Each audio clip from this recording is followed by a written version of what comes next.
Bonjour, donc la séance d'aujourd'hui va porter sur la fonction logarithme népérien. Cette séquence s'adresse principalement aux étudiants préparant le BTS CG, BTS comptabilité gestion. Très bien, donc comme la notion d'intégrale, donc de primitive, n'est pas au programme de BTS CG, on va donc définir la fonction ln de la façon suivante. Donc la fonction ln, donc c'est la fonction donc, qui a x associe ln de x. Donc ln de x, ça se lit logarithme népérien de x. Cette fonction-là, première chose, elle est définie sur l'intervalle, de 0 ouvert à plus l'infini. Concrètement, ça veut dire que le logarithme de 0 n'existe pas et le logarithme d'un nombre négatif n'existe pas. ln de moins 3, pas possible. ln de 0, pas possible. Pour calculer le logarithme d'un nombre, il faut que ce nombre soit strictement positif. On peut écrire ça, il faut que x, donc la fonction ln est définie pour tout x, pour tout réel x, strictement positif. Ensuite, la fonction ln admet pour dériver la fonction inverse. Lorsque vous dérivez ln de x, vous obtenez 1 sur x. La dérivée de ln de x, c'est tout simplement 1 sur x. Ensuite, la fonction ln s'annule pour x égale 1. S'annule en 1, ce qui se traduit par ln de 1 égale 0. Donc le fait de savoir que la fonction ln, que ln de x admet pour dériver 1 sur x, et que x est strictement positif, on sait qu'une fonction qui admet une dérivée strictement positive est forcément croissante. Donc on peut traduire le sens de variation de la fonction ln. Le sens de variation de la fonction ln comme 1 sur x est strictement positif pour x positif, alors la fonction ln est strictement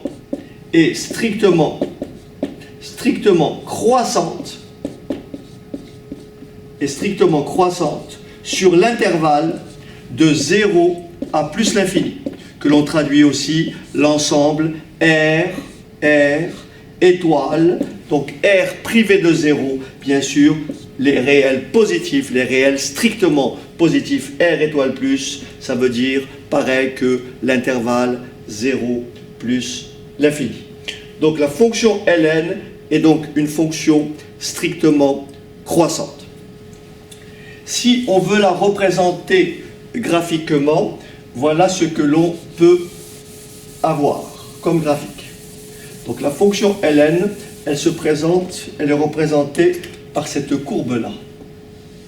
Donc ici, vous avez 1, et là, ln de 1 égale 0. Et donc là, vous avez un nombre qui est égal à e, on verra ça tout à l'heure, pour lequel le logarithme est égal à quoi? À 1. Donc la fonction ln, la courbe qui représente la fonction ln, elle a cette allure-là. Donc ça, c'est y égale ln de x. Très bien. On va essayer donc de voir, si vous regardez bien le graphique ici, vous voyez qu'entre 0 et 1, le logarithme est comment? Négatif. Et de 1 à plus l'infini, le logarithme est positif. Et bien sûr, pour x égale 1, nous avons 0, c'est-à-dire que ln de 1 égale 0. Et forcément, comme la fonction ln est strictement croissante, donc ici, si je dresse mon tableau de variation, j'obtiens quelque chose qui ressemble à ceci. Donc là, j'ai x. Donc là, je vais de 0, donc 0 non compris. Donc j'ouvre une double barre. Là, je mets plus l'infini. Là, je mets quelque part 1. Et là, je mets une valeur que j'appellerai e. Et donc là, j'ai ma dérivée de ln. Et ici, j'ai la fonction ln. Donc j'ai une dérivée ici qui est positive, donc j'ai une fonction qui est strictement croissante. Et donc là vous avez 0. Donc si là vous avez 0, ici vous avez un nombre négatif. Si vous regardez la courbe, là je peux mettre directement moins l'infini. Et donc là vous avez une fonction qui est croissante, et vous voyez bien qu'elle croît légèrement, qu'elle croît, si vous voulez, lorsque x va vers plus l'infini, ln de x prend des valeurs de plus en plus importantes, et on dit que ln de x tend vers plus l'infini. Et donc entre 0 et plus l'infini, il existe ici un nombre e, voilà, un nombre e tel que le logarithme de e égale à 1. Donc là vous voyez ln de e égale 1, que j'écris ici. ln de e égale à 1, et e est à peu près égal à 2,718, etc., etc. Très bien, donc résumons, première chose. La fonction ln n'existe que si x est strictement positif. Autrement dit, la fonction ln est définie sur l'intervalle 0 plus l'infini. Elle admet pour dériver la fonction inverse, elle admet pour dériver la dérivée de ln de x, c'est 1 sur x. Ensuite, la fonction ln s'annule en 1. Autrement dit, ln de 1 est égal à 0. Comme la fonction ln admet pour dériver 1 sur x et que 1 sur x est positif, alors la fonction ln est une fonction strictement croissante. Et là, on verra que ça a des conséquences. Alors, quelles sont les conséquences de ln de x est une fonction strictement croissante? Alors, on va dire ceci.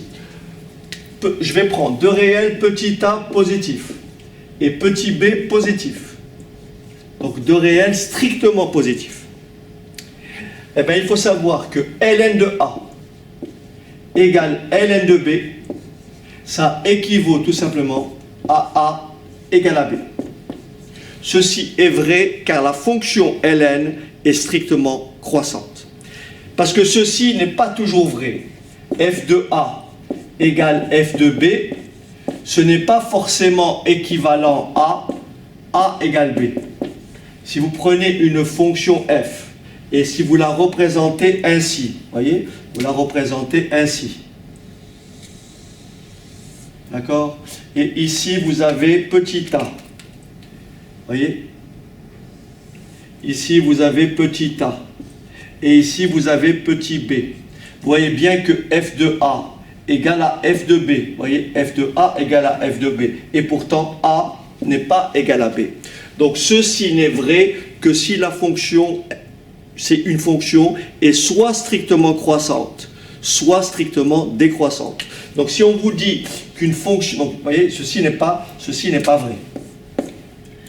Donc, si on vous dit en revanche que f est strictement croissante, si f est strictement croissante, alors f de a égale f de b, ça équivaut à a égale à b.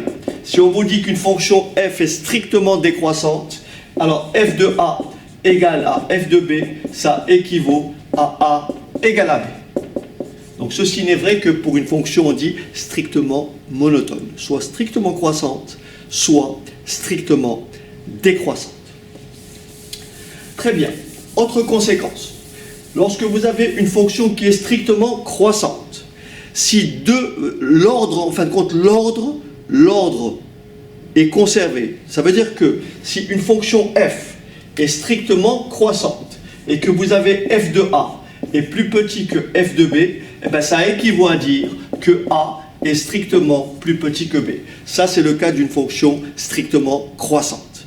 En revanche, si vous avez une fonction qui est strictement décroissante et que vous avez f de a est plus petit que f de b, alors bien sûr, dans ce cas-là, l'ordre est inversé. Je fais un petit graphique. Ici, vous avez une fonction qui est croissante, strictement, petit a, petit b. Ici, vous avez une fonction qui est strictement décroissante. Vous avez toujours petit a plus petit que petit b. Et donc là, vous avez quoi? F de a. Et là, vous avez f de b. Vous voyez très bien que si a est plus petit que b, a plus petit que b, ça équivaut bien à f de a plus petit que f de b. Ou bien si f de a plus petit que f de b implique a plus petit que b parce que la fonction est strictement croissante. Ici, si je prends une fonction strictement décroissante, vous avez compris que là j'ai f de a, et là j'ai f de b, et là j'ai f de b. Vous voyez très bien que si f de a ici est plus grand que f de b, alors a est plus petit que b. D'accord? Si j'inverse ici, vous voyez, j'ai bien ici f de a plus grand que f de b. Et donc, qu'est-ce que vous avez? Vous avez bien sûr a est plus petit que b. Vous voyez, l'ordre a changé. Donc ça, c'est ce qui caractérise une fonction strictement décroissante. Fonction strictement croissante, l'ordre est conservé. Fonction strictement décroissante sur un intervalle, l'ordre est inversé. Dans le cas de la fonction ln, comme la fonction ln, on l'a vu précédemment, la fonction ln est une fonction qui est strictement croissante, alors a plus petit que b, a plus petit que b, et bien sûr a et b positifs, équivaut à ln de a plus petit strictement que ln de b. Autrement dit, si je vous demande de comparer ln de 1,4 et ln de 1,7, vous dites que ln de 1,4 est strictement inférieur à ln de 1,7, car 1,4 est strictement plus petit que 1,7. Très bien, encore une fois, ceci est un cours assez rapide parce que ça va constituer simplement une fiche de révision. D'accord? C'est pour ça que je vous donne les points importants. Alors, maintenant,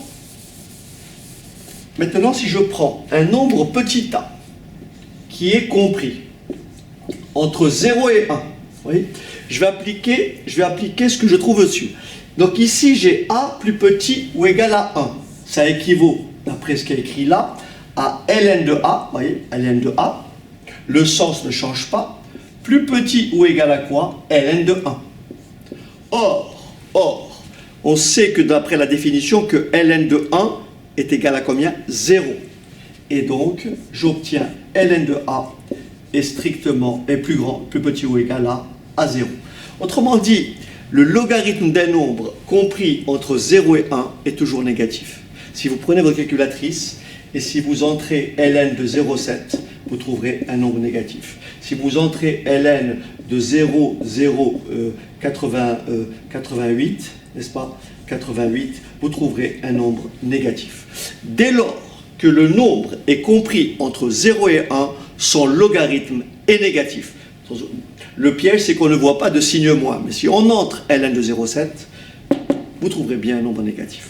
Et bien entendu, si je prends un nombre a plus grand ou égal à 1, donc en vertu de ce qui est écrit là, comme le sens est conservé, j'aurai donc ln de a est plus grand ou égal à ln de 1. Et donc ln de a est plus grand ou égal à 0. Autrement dit, si petit a est supérieur ou égal à 1, son logarithme est comment? Positif. ln de 1,5 est positif. ln de 7,4 est positif. Car 1,5 est plus grand ou égal à 1 et 7,4 est aussi plus grand que 1. Et donc, on l'avait vu tout à l'heure quand j'ai représenté mon graphique, quand j'ai représenté la fonction ln. Donc ici, on a cette courbe-là, rappelez-vous. Donc là, j'ai 1. Là, j'ai à peu près 2,7, c'est E. Donc je dis que ln de 1 égale 0. Elle passe par ln de E. On sait que ln de E, c'est 1. Donc la courbe, elle fait bien ceci. Si vous regardez bien. Voilà.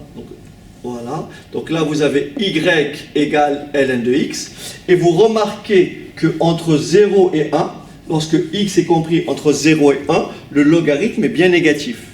Et lorsque x est supérieur à 1, le logarithme est bien, comment, positif. Vous voyez, là vous n'avez que des nombres positifs. Donc la courbe est située au-dessus de l'axe des abscisses, sur l'intervalle de 1 à plus l'infini. Et la courbe est située au-dessous de l'axe des abscisses, donc ln de x est négatif sur cet intervalle. Sur quel intervalle? Sur l'intervalle 0,1. Vous voyez que la courbe est située au-dessous, donc le logarithme d'un nombre entre 0 et 1 est toujours bien sûr négatif. Hein, toutes les valeurs que vous lisez là, ce sont des valeurs qui sont négatives. Ok. Donc voilà pour les premiers éléments. On va passer maintenant à la dernière étape qui sont les propriétés algébriques des logarithmes. C'est ce qui a l'intérêt des logarithmes, c'est qu'ils permettent de transformer des multiplications en addition et de transformer des divisions en soustraction. C'est ce qu'on va écrire juste après. Très bien, dans la suite, je vais toujours considérer petit a, je vais prendre deux réels, petit a et petit b, strictement positifs. Donc petit a et petit b, strictement positifs. Donc ça, je vais intituler ça propriété, je vais écrire propriété algébrique. Propriété algébrique des logarithmes. Propriété algébrique. Ok. Alors, propriété algébrique des logarithmes. Donc ici, je vais donc avoir ici, si j'ai ln de a fois b, ln de ab est tout simplement égal à ln de a plus ln de b. Autrement dit, le logarithme d'un produit, c'est tout simplement la somme des logarithmes. Vous pouvez faire un essai. Si vous prenez votre calculatrice, si vous entrez ln de 12, ça vous renvoie une valeur. Je n'ai pas de calculatrice sous les yeux, enfin sous la main. Donc je vous invite à taper ln de 12. Je vous invite maintenant à écrire que 12 est égal à 3 fois 4. Et si vous faites ln de 3 plus ln de 4, vous retrouverez exactement le même résultat qu'au-dessus. Bien sûr, 12 est aussi égal à ln de 2 fois 6. Et si vous tapez ln de 2 plus ln de 6, vous retrouverez bien ln de 12. Très bien. On va maintenant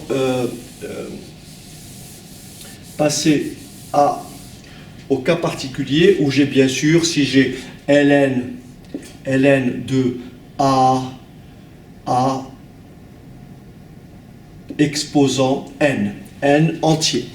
C'est quoi ln de a exposant n? C'est ln de a fois a fois a fois a, bien sûr ici, n facteur. N facteur. D'accord? Ln de a fois a fois a fois a, n facteur. Ce qui me donne, en vertu de ce qui est écrit au-dessus, tout simplement ln de a plus ln de a plus tout simplement ln de a. Et combien de fois ln de a? N fois ln de a. Conclusion, ln de a exposant n, c'est tout simplement n fois ln de a. Ln de a exposant n, c'est n fois ln de a. Alors on va prendre un exemple. Si vous prenez votre calculatrice et si vous tapez, bon après je vais les réécrire.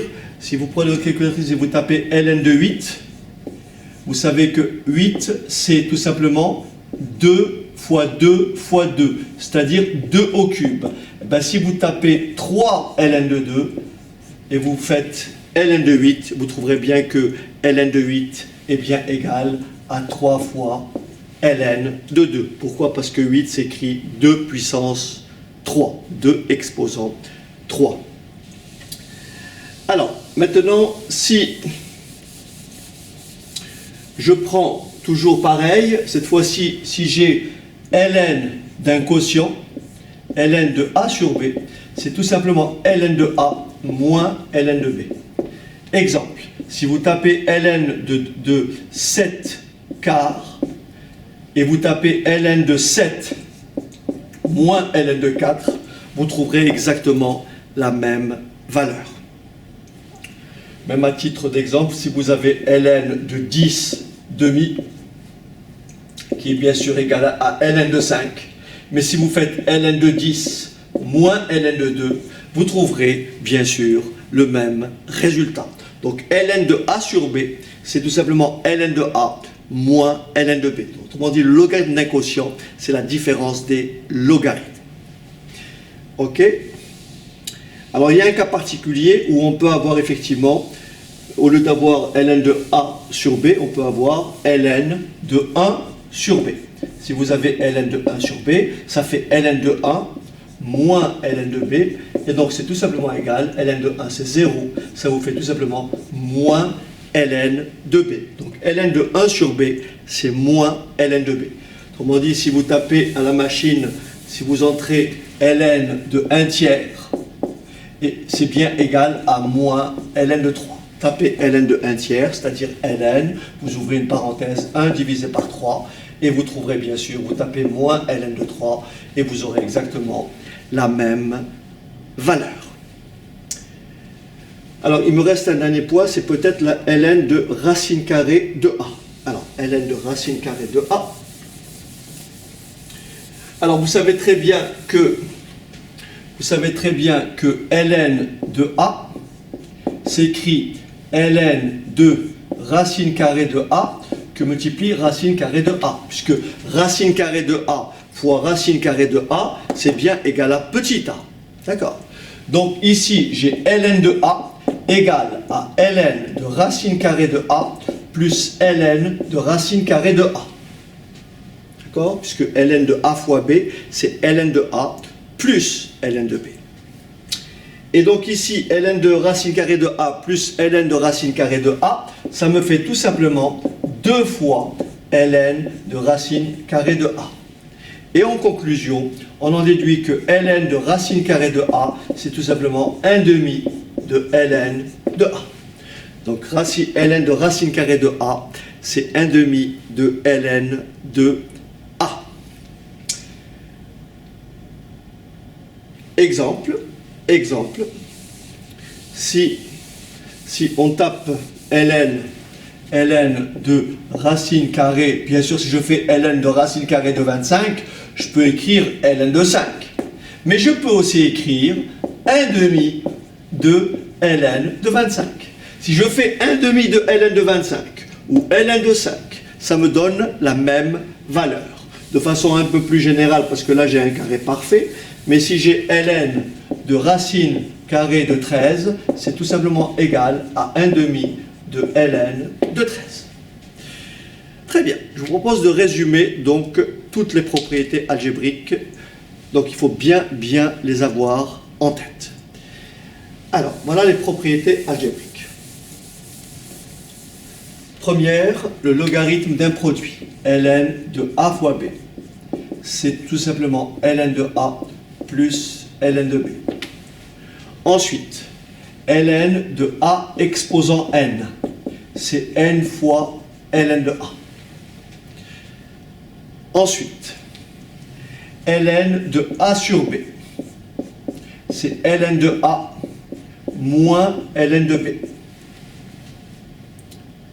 Ensuite, cas particulier de ce qui se trouve au-dessus, ln de 1 sur b, c'est moins ln de b. Et enfin, ln de racine carrée de a est tout simplement égal à 1 demi de ln de a. Très bien, je vous propose quelques petites applications très brèves, histoire d'illustrer chacun des points qu'on a évoqués ensemble.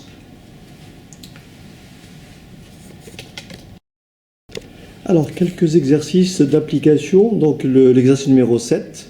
Donc, c'est des exos qui sont extraits du livre publié chez Nathan. Donc, voilà. Donc, nous avons l'exercice numéro 8. Donc, exercice numéro 7. J'espère que vous le voyez. Voilà. Exprimer en fonction de ln de 2 les réels suivants. Ensuite, effectuer donc, démontrer sans calculatrice les relations suivantes. Et ensuite, en déduire sans calcul, sans calculatrice, donc la valeur de... Voilà, donc vous lisez les questions. Ensuite, ben voilà, donc pour les premiers exos. Alors, on y va. Donc le premier exercice, c'est exprimer en fonction de ln de 2 les réels suivants. Donc en fonction de ln de 2 les réels suivants. Alors nous avons a égale à ln de 8, d'accord? Donc on me demande de l'exprimer en fonction de ln de 2, ce qui veut dire que je convertis 8 en 2 au cube, et ce qui me donne tout simplement 3 ln de 2. Donc j'ai exprimé ln de 8 en fonction de ln de 2. Ensuite ln de 1 16e, donc grand B égale à ln de 1 16e. Donc ln de 1 16e, je vais d'abord le convertir en moins ln de 16, d'accord? 16, c'est tout simplement 2 fois 2 fois 2 fois 2, c'est-à-dire 16, c'est ln de 2 exposant 4, et j'applique ma propriété ln de a à la puissance n, ça fait n ln de a, donc ça fait moins 4 ln de 2. Voilà, vous appliquez cette règle, ln de a à la puissance n, c'est n fois ln de a. Ensuite, 1 demi de ln de 16. Grand C, 1 demi de ln de 16. Donc là, c'est pas compliqué. Je convertis le 1 demi. Rappelez-vous, ln de racine carrée de a, c'est 1 demi de ln de a. Donc 1 demi de ln de 16, c'est ln de racine carrée de 16, c'est-à-dire ln de 4. Et 4, c'est tout simplement 2 au carré. Ça fait tout simplement ln de 2 au carré qui est égal à 2 ln de 2. Alors, on continue. Donc, je prends le calcul suivant. On me demande de convertir donc 1 demi de ln de 1 quart. Donc, 1 demi, je ne sais pas quelle lettre c'était. Bon, je vais écrire la lettre E. 1 demi de ln de 1 quart. Donc là, je peux faire ça de plusieurs façons. Le plus simple, c'est de dire, ça s'écrit ln de racine carrée de 1 quart. D'accord ? ln de racine carrée de 1 quart, vous avez compris, j'ai appliqué la règle, ln de racine carrée de a égale à 1 demi de ln de a. Donc là, je sais que la racine carrée de 1 quart, c'est tout simplement 1 demi, et ça fait tout simplement moins ln de 2. Maintenant, je passe au numéro 8, où on me demande de vérifier sans calculatrice les égalités donc proposées. Donc sans calculatrice, les égalités proposées, que je ne me trompe pas, voilà, les égalités proposées, les voici. Ok, je vous laisse les faire. Alors, première égalité, on me dit 2 ln de 3 plus ln de 2. 2 ln de 3 plus ln de 2 égale ln de 18. Donc on me demande d'établir cette égalité. Donc je vais partir du membre de gauche pour arriver au membre de droite. Ce qui me donne 2 ln de 3 plus ln de 2 est tout simplement égal à ln de 3 au carré, rappelez-vous, puissance ici, plus ln de 2. Mais ln de 3 au carré, c'est ln de 9, plus ln de 2. Mais on sait que ln de a plus ln de b est tout simplement égal à ln de a fois b. Donc j'ai ln de 9 fois 2. Et donc, résultat, ln de 18. Ok, exercice suivant. 2 ln de 1 quart plus 3 ln de 2. Donc 2 ln de 1 quart plus 3 ln de 2. Donc 2 ln de 1 quart plus 3 ln de 2. Et on me demande de prouver que ça est égal à ln de 1 demi. C'est parti. Donc je pars du membre de gauche. Ça me fait 2 ln de 1 quart plus 3 ln de 2 est tout simplement égal à... Alors, ça fait tout simplement ln de 1 quart au carré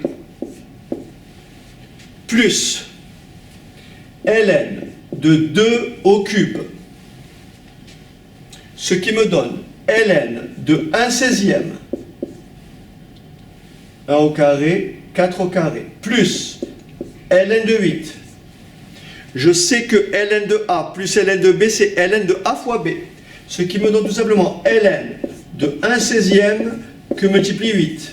C'est-à-dire ln de 8/16. Et en simplifiant par 8, ça me fait bien ln de 1 demi. Donc j'ai bien établi le résultat. Il m'en reste un autre, c'est ln de 100 plus 3 ln de 1 sur 10. Donc ln de 100, alors ln de 100 plus 3 ln de 1 sur 10. Donc ln de 100 plus 3 ln de 1 sur 10. Et on me demande de montrer que c'est égal à moins ln de 10. Donc même principe, je vais partir du membre de gauche.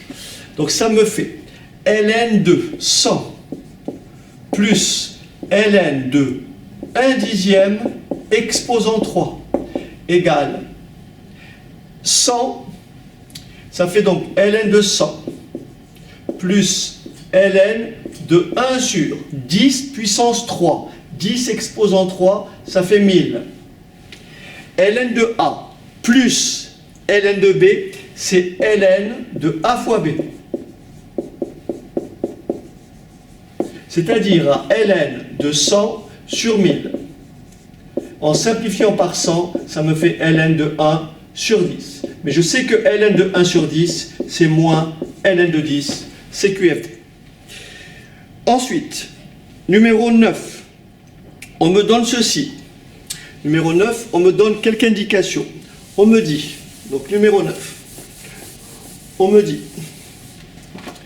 ln de 3, à peu près égal à 1,1. ln de 5, à peu près égal. ln de 5, à peu près égal à 1,6. Donc, sans calculatrice, en déduire des valeurs approchées de ln de 15, ensuite de ln de 27 et ln de 0,6. Donc, ln de 0,6. Alors, il faut bien sûr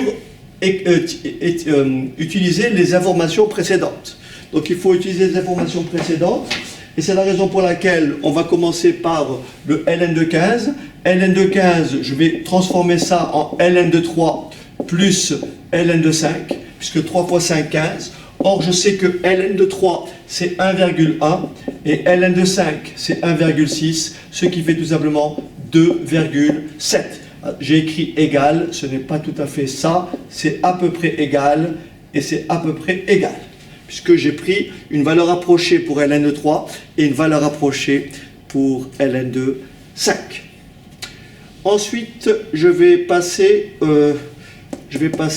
au petit b. Alors, petit b, c'est ln de 27. Alors, on y va.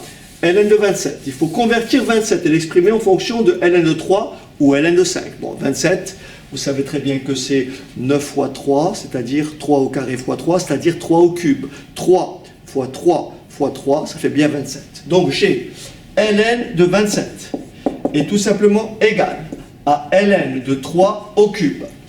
ln de 3 au cube, ce qui me donne 3 ln de 3. Or, ln de 3 est à peu près égal à 3 que multiplie 1,1. Et ça me donne 3,3. Ceci est bien entendu encore une valeur approchée. Et enfin, pour ln de 0,6. Alors, ln de 0,6, il faut une petite modification, parce qu'il faut exprimer le 0,6 en fonction de 3 et de 5. Vous savez très bien que si je divise 3 par 5, ça me fait bien 0,6. Alors voilà ce que ça fait. Ça fait ceci. ln de 0,6 est tout simplement égal à ln de 3 divisé par 5. Or, ln de 3 sur 5, c'est ln de 3. Rappelez-vous, le résultat que l'on va trouver sera nécessairement négatif. Pourquoi? Parce que 0,6 est compris entre 0 et 1. Et on va le vérifier. Donc ça fait ln de 3 moins ln de 5. Or, ln de 3, c'est tout simplement 1,1. Et alors attention, là je suis en valeur approchée, à peu près égal à 1,1 moins 1,6. Ce qui me donne une valeur approximative de 0,5. Donc, et bien sûr, ne pas oublier le signe moins. Donc ça fait bien moins 0,5.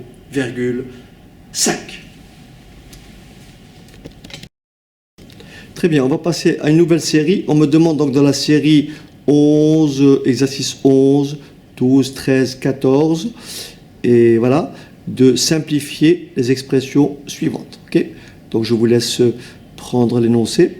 Bien entendu, l'objectif c'est que vous essayez de les faire d'abord, avant de poser la vidéo éventuellement si je commence à corriger, et d'apporter vos réponses. Hein. Voilà, donc j'espère que vous avez eu le temps d'écrire tout ça. Allez, on va commencer par le premier. Le premier exercice, il dit quoi? Alors, j'efface. Alors, première question. Simplifier les nombres suivants. Donc, j'écris toutes les deux questions. Donc, le nombre A, c'est ln de E2 sur 5 plus ln de 5. Et le nombre B, c'est 2 ln de 7. 2 ln de 7 moins ln de 49 sur E3. 49 sur E3. Ok. Donc on me demande de simplifier ces expressions. Alors je prends le premier, donc ici. Pour le premier qui est là, donc j'ai A égale. C'est parti. Donc là, je peux convertir ln de A sur B. C'est tout simplement ln de A moins ln de B plus ln de 5. Vous avez compris que moins ln de 5 plus ln de 5, ça fait 0. Il me reste donc ln de E au carré. Mais ln de E au carré, en appliquant la règle ln de A à la puissance n, c'est n fois ln de A. Donc ça fait tout simplement 2 fois ln de E. Et je sais que ln de E est égal à 1. Par conséquent, le résultat, c'est 2 fois 1, c'est-à-dire 2. On va essayer de faire le suivant. Donc B égale 2 ln de 7 moins ln de 49 sur E3. Alors 2 ln de 7, 2 ln de 7, 2 ln de 7, moins ln de 49 sur E3. Alors 2 ln de 7, on peut l'écrire B égale ln de 7 au carré moins ln de 49. Alors attention, j'ai un signe moins, j'ouvre une parenthèse, par précaution. Je fais donc ln de A moins ln de B. Vous voyez, ln de A moins ln de B. J'enlève mes parenthèses, ça me fait ln de 49 moins ln de 49 moins ln de E3. ln de 49 moins ln de 49, ça fait bien entendu 0. Et ça me laisse moins ln de E3. Et moins ln de E3, c'est tout simplement moins 3 ln de E. Et ln de E étant égal à 1, ça me donne comme résultat tout simplement moins 3. Donc voilà pour l'exercice, je ne sais pas, 18. Par contre, c'était l'exercice 11. Alors maintenant, on va passer au 12. Alors, je vais l'écrire d'abord. Alors le 12, pareil, hein, même question, transformer, simplifier les nombres suivants. Donc le premier A égale ln de E5 sur E3. Ensuite, B égale ln de racine carrée de E moins ln de 1 sur racine carrée de E.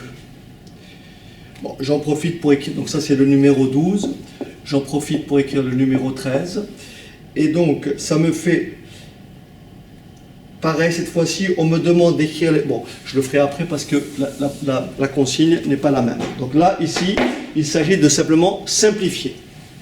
Donc là, je commence par le premier, donc je commence par celui-ci, et je fais donc ln de A moins, alors je peux bien sûr simplifier avant, mais comme on n'a pas encore vu la fonction exponentielle, je vais plutôt appliquer la règle qui dit ln de A, n'est-ce pas? Ln de A moins ln de B, d'accord? Et donc je vais faire 5 ln de E moins 3 ln de E, ce qui me fera 5 fois A moins 3 fois A. Résultat, c'est égal à 2. Voilà pour mon premier calcul. Le deuxième calcul que je fais ici, pour le B, donc qu'est-ce que j'ai? Grand B égale ln de racine carrée de E.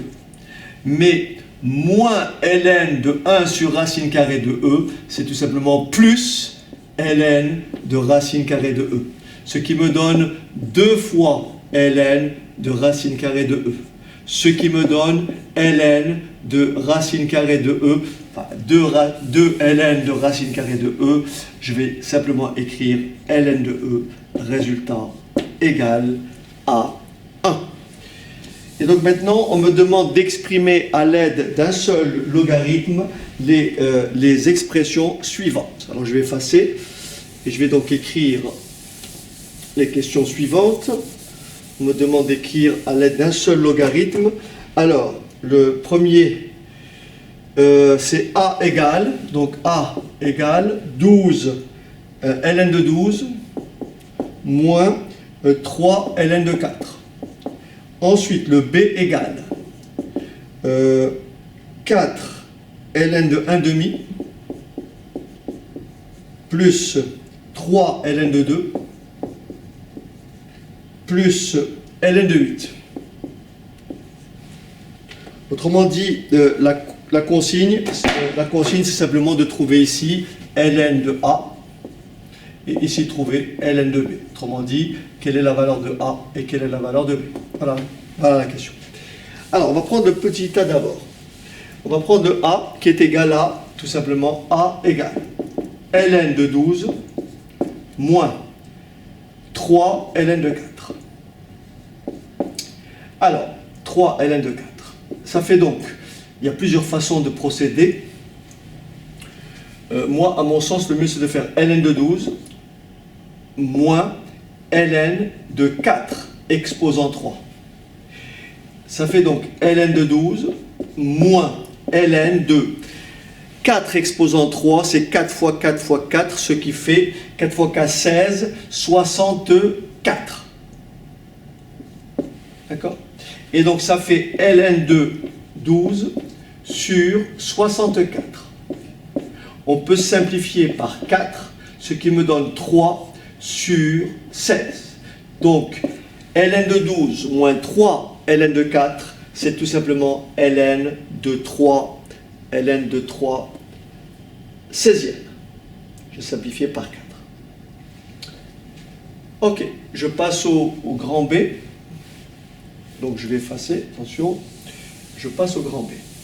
Alors, le grand B, ça me donne grand B égale. Donc là, je reprends l'énoncé tel qu'il est. Donc grand B égale. Donc 4 ln de 1 demi s'écrit ln de 1 demi exposant 4.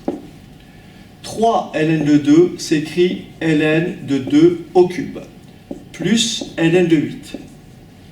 Ce qui me donne ln de 1 sur 2 exposant 4, c'est-à-dire 16, plus ln de 8, plus ln de 8, ln de A, plus ln de B, plus ln de C, ça fait ln de A fois B fois C.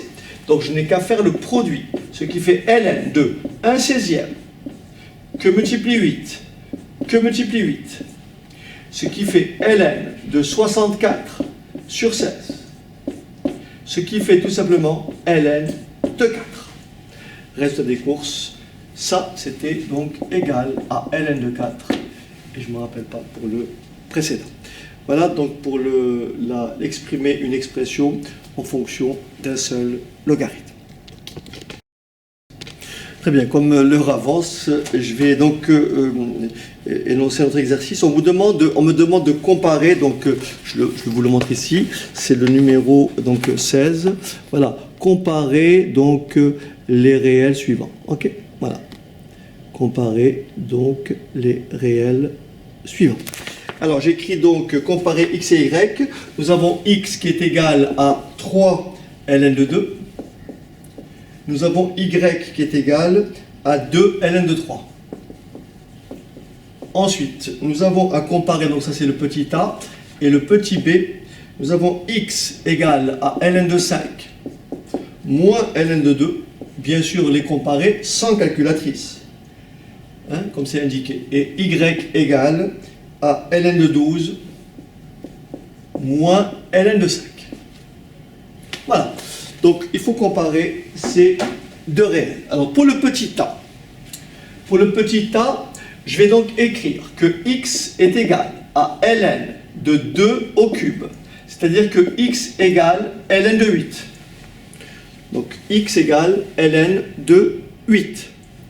Pour le petit b, y, c'est tout simplement ln de 2 ln de 3, c'est ln de 3 au carré. 2 ln de 3, c'est ln de 3 au carré, c'est-à-dire ln de 9. On a compris que 8 est plus petit que 9, par conséquent, ln de 8 est strictement plus petit que ln de 9, d'où x est plus petit que y. Ça, c'est pour le petit a. Maintenant, pour le petit b. Pour le petit b, on va donc écrire x égale, attention, j'efface, ouais, c'est bon. Pour le petit b, on va donc écrire x égale, nous avons ln de 5 moins ln de 2. Je sais que ln de a moins ln de b, c'est ln.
Alors, prenons une équation comme celle-ci. Donc, je vous demande par exemple de résoudre l'équation suivante. ln de x moins 5 égale à ln de 7. D'accord? Donc là, lorsque vous avez une équation ou une inéquation qui comporte des ln, de façon générale, il faut toujours s'arranger pour avoir ln de a, ln de b, de chaque côté. Autrement dit, si vous avez une équation, il faut que chaque membre comporte soit des ln de A, soit des ln de B. Et si vous avez une équation, c'est pareil.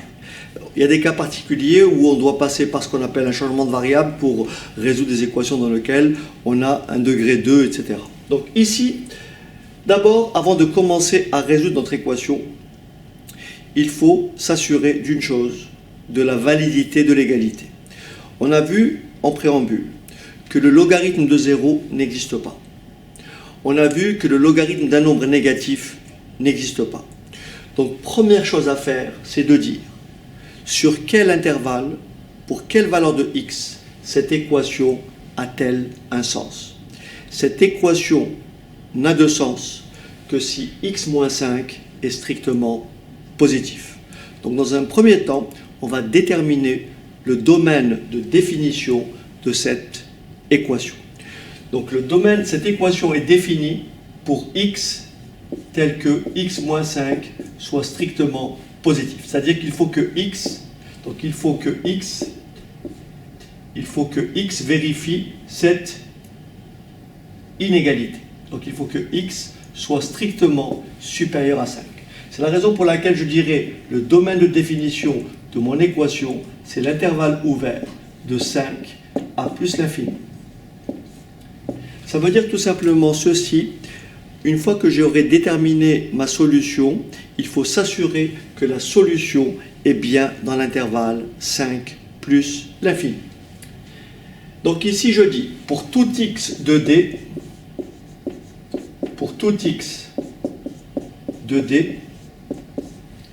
ln de x moins 5 égale ln de 7 équivaut à, vous voyez, vous avez ln de a égale ln de b.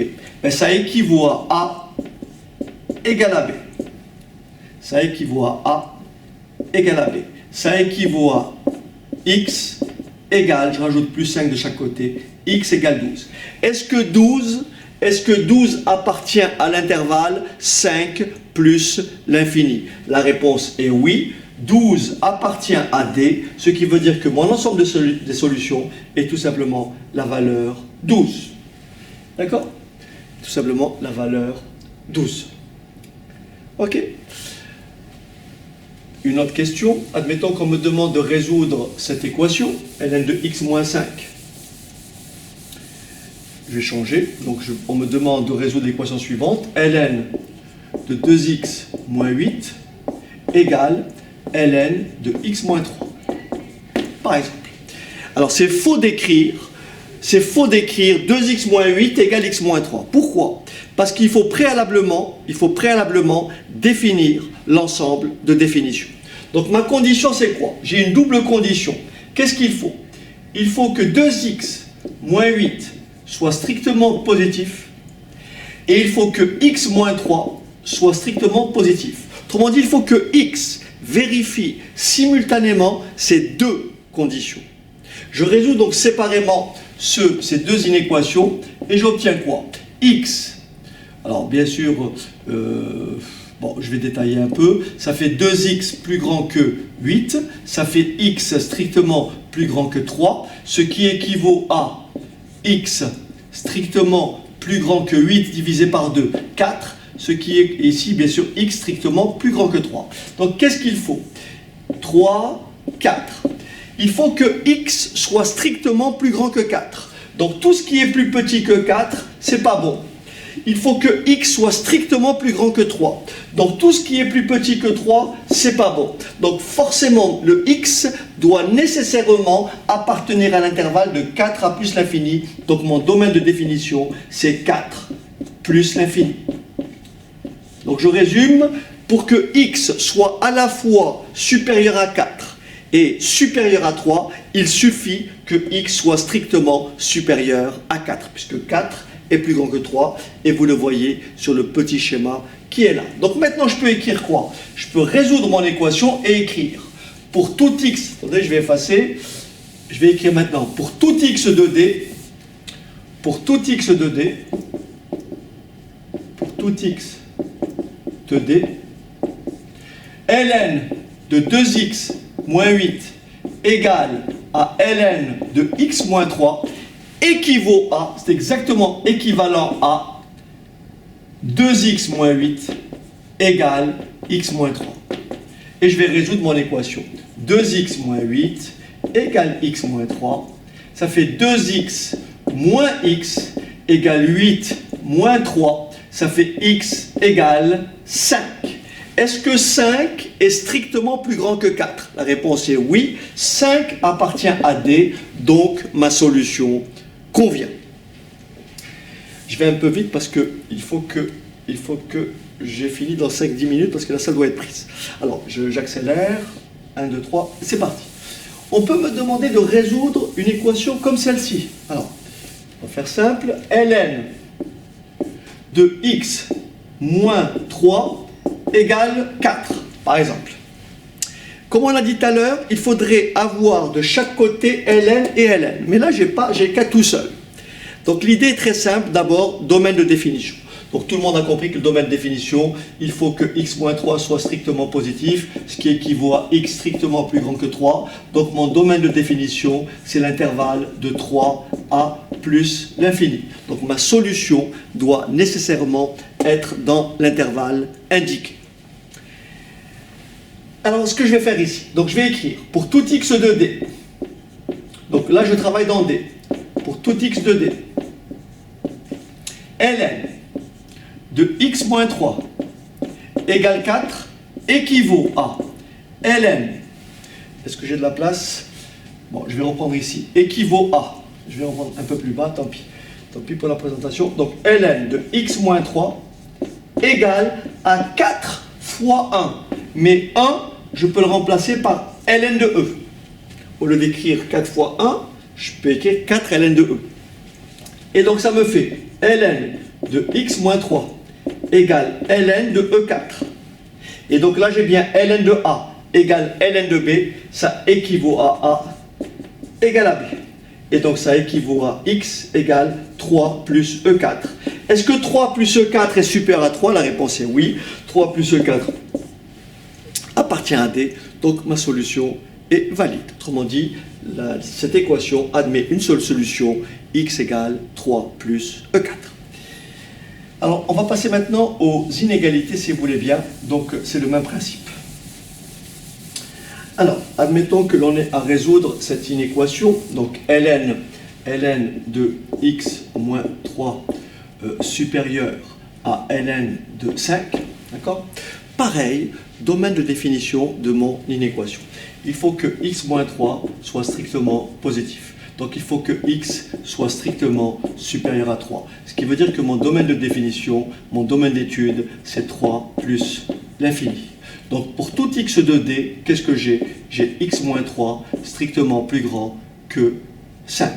Ce qui veut dire que x est strictement plus grand que 8. Alors attention, il faut que x soit à la fois supérieur à 8 et supérieur à 3. Il faut que x soit à la fois supérieur à 8 et supérieur à 3. Regardez bien, là j'ai 3, là j'ai 8. Il faut que x soit plus grand que 3. Donc tout ce qui est plus petit que 3, c'est pas bon. Il faut que x soit strictement plus grand que 8. Donc tout ce qui est inférieur à 8, c'est pas bon.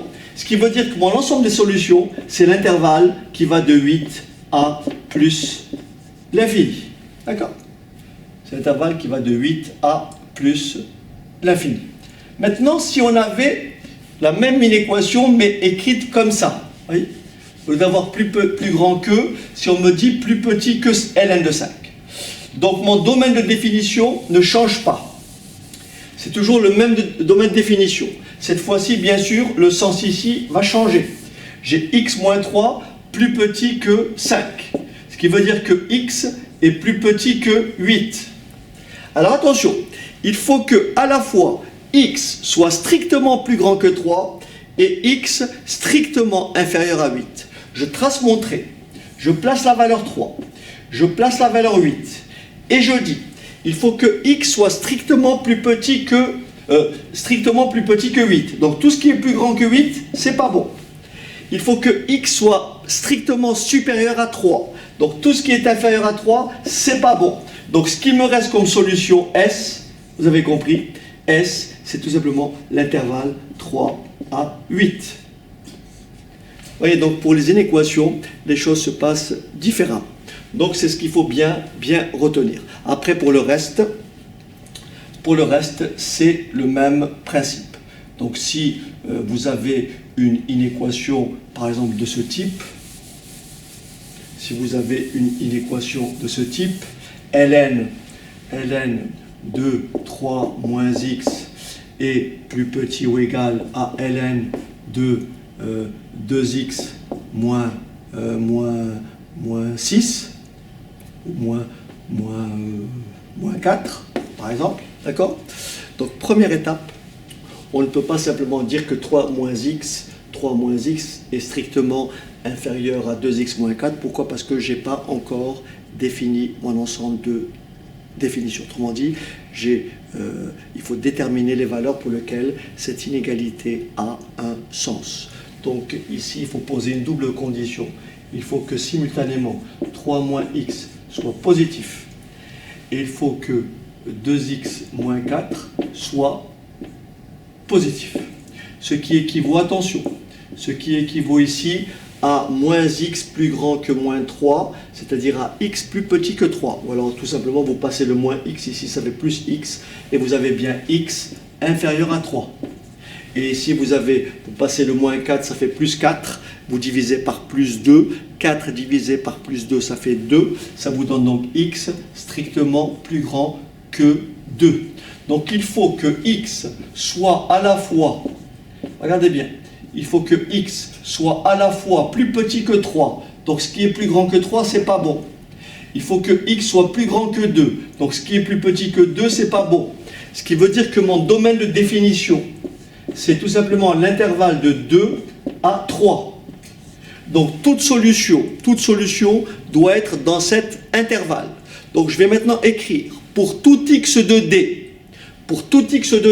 comme je sais que la fonction ln est une fonction strictement croissante, Si vous avez ln de A est plus petit que ln de B, bien sûr A et B positifs, ce qui est le cas ici, alors vous aurez tout simplement 3 moins x est plus petit que 2x moins 4. Et bien sûr, et x appartient bien sûr à cet intervalle. Je résous cette inéquation. Donc je peux écrire mon inéquation comme ceci. Je peux faire ici 3x. Et là, je peux faire 3 plus 4, 7. Je répète, j'ai passé le moins x de côté. Ça fait 3x. Et je passais le moins 4 de l'autre côté, ça fait plus 4. Autrement dit, j'ai rajouté plus 4. Et j'ai rajouté plus x de chaque côté, de chaque membre. Ce qui me donne tout simplement 3x. 3x est plus grand que 7. Ce qui veut dire que x est strictement plus grand que 7 sur 3. Et bien sûr, x appartient à d. Donc il faut que x soit strictement plus grand que 7 tiers. Où se trouve 7 tiers? 7 tiers, c'est 2 virgules et des poussières. Donc 7 tiers se trouve quelque part ici. 7 tiers se trouve quelque part ici. Il faut que x soit plus grand que 7 tiers. Ce qui veut dire que tout ce qui est plus petit que 7 tiers n'est pas bon. Donc qu'est-ce qui me reste comme ensemble de solutions? S, c'est l'intervalle de 7 tiers à, bien sûr, 3. Ok. Alors maintenant, je tenais quand même à faire ce dernier point parce qu'on n'a pas abordé le cas particulier. Donc jusqu'à maintenant, on a eu affaire à des quantités positives. Vous pouvez être confronté à la situation suivante. Alors regardez bien. J'efface. Ok, j'efface. Alors je ne sais pas si j'ai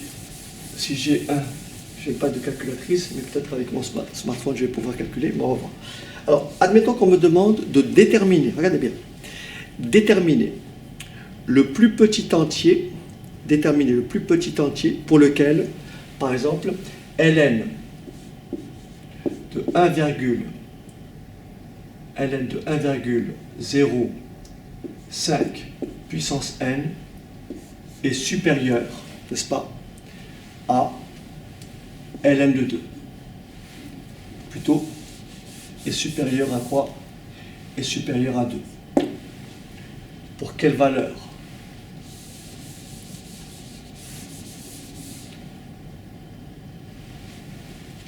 Je vais quand même faire un petit calcul avant, pour ne pas avoir un résultat aberrant. Ok, on peut formuler l'exercice ainsi. Admettons qu'on vous dise une quantité augmente de 5%,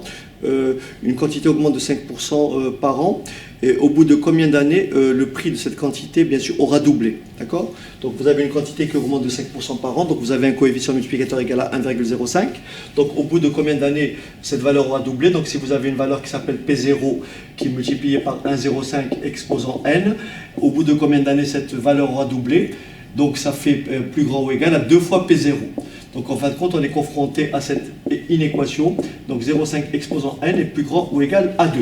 Donc résoudre cette inéquation, vous avez ici une inconnue en exposant.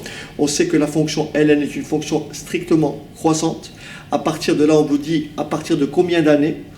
Autrement dit, ça revient à déterminer le plus petit entier petit n, tel que 1,05 exposant n est plus grand ou égal à 2.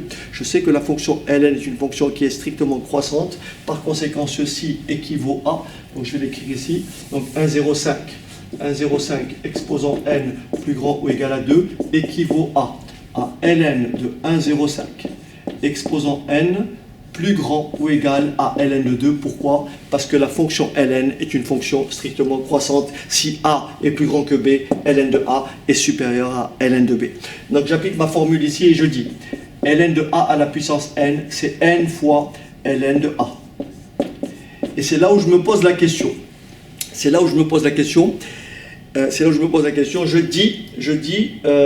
vais diviser les deux membres par ln de 1,05. Mais je sais que 1,05 est supérieur à 1. Par conséquent, son logarithme est comment? Positif. Vous savez que lorsque vous avez une inégalité, on peut diviser les deux membres de cette inégalité par le même réel positif sans changer de sens. Ce qui vous donne tout simplement n plus grand ou égal à ln de 2 divisé par ln de 1,05. Vous prenez votre calculatrice, il faut déterminer le plus petit entier petit n. Alors j'ai tapé ça sur mon smartphone, j'ai pas de calculatrice, et en tapant ln de 2 sur je suis en train de... Alors, ln de 2 divisé par ln de 1,05. Donc, ln... Voilà. Où se trouve le ln? Je viens de le voir. Bon. ln de 1,05. Et si je divisais, ça serait mieux. Divisé par ln de 1,05. Et ça me donne une valeur à peu près égale... Ça me donne à peu près 14,2. N est plus grand ou égal à 14,2. Quel est le plus petit entier immédiatement plus grand que 14,2? C'est tout simplement n égale 15. D'accord. Alors maintenant, on peut avoir un problème inverse. On peut avoir un problème inverse et dire ceci. On va supposer qu'une quantité perd de sa valeur tous les ans. Elle perd, on va dire, elle perd, 8% tous les ans. D'accord? Elle perd 8% de tous les ans. Au bout de combien d'années cette quantité aura une valeur égale à la moitié de ce qu'elle valait initialement? Alors j'explique. Vous avez une quantité cette fois-ci vous avez une quantité ou un article à un certain prix qui diminue, on a dit, de 8%. S'il y a une diminution de 8%, c'est que le coefficient multiplicateur, c'est bien sûr 100 moins 8, ça fait 92, c'est-à-dire 0,92. Donc, P0 que multiplie 0,92 exposant n, je dis à partir de au bout de combien d'années, ça vaudra moins de la moitié. Donc, plus petit ou égal à la moitié de P0, c'est-à-dire à 0,5 P0. On simplifie par P0, ce qui me donne l'inéquation suivante. 0,92 exposant n, n'est-ce pas, plus petit ou égal à 0,5. Je sais que la fonction ln est une fonction strictement croissante, ce qui équivaut à ln de 0,92 exposant n est plus petit ou égal à ln de 0,5. Pareil que tout à l'heure, ce qui équivaut à ln de 0,92 plus petit ou égal à ln de 0,5. Et maintenant se pose la question, je vais diviser les deux membres par un nombre qui est égal à ln de 0,92. 0,92 est un nombre compris entre 0 et 1, donc son logarithme est comment? Négatif. Quand vous avez une inégalité, vous avez, je ne sais pas moi, 8 qui est plus petit que 20, si vous divisez par moins 2, ça fait moins 4, vous divisez par moins 2, ça fait moins 10, et bien moins 4 devient supérieur à moins 10. Le sens de l'inégalité change. Donc ici, en divisant par ln de 0,92, ça me donnera donc n plus grand ou égal à ln de 0,5 divisé par ln de 0,92. On me demande le plus petit entier, alors il faut que je fasse très vite. Donc voilà. Donc ça fait ln de 0,5, alors ln 0,5 divisé par ln, alors ln.92. Et ça me donne une valeur à peu près égale à 8,3. Donc n plus grand ou égal à 8,3. Le plus petit entier cherché, c'est n égale 9. Désolé d'avoir accéléré ce processus parce que il est l'heure de partir. Il est exactement, regardez bien, il est exactement 13h. 1h moins quart.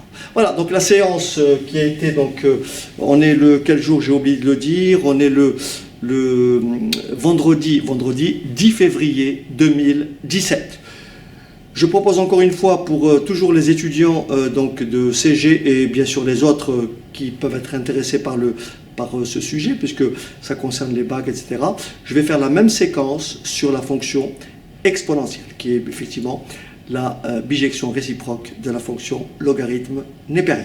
Voilà, donc comme toujours, n'hésitez pas à commenter et à très bientôt. Allez, tenez bon.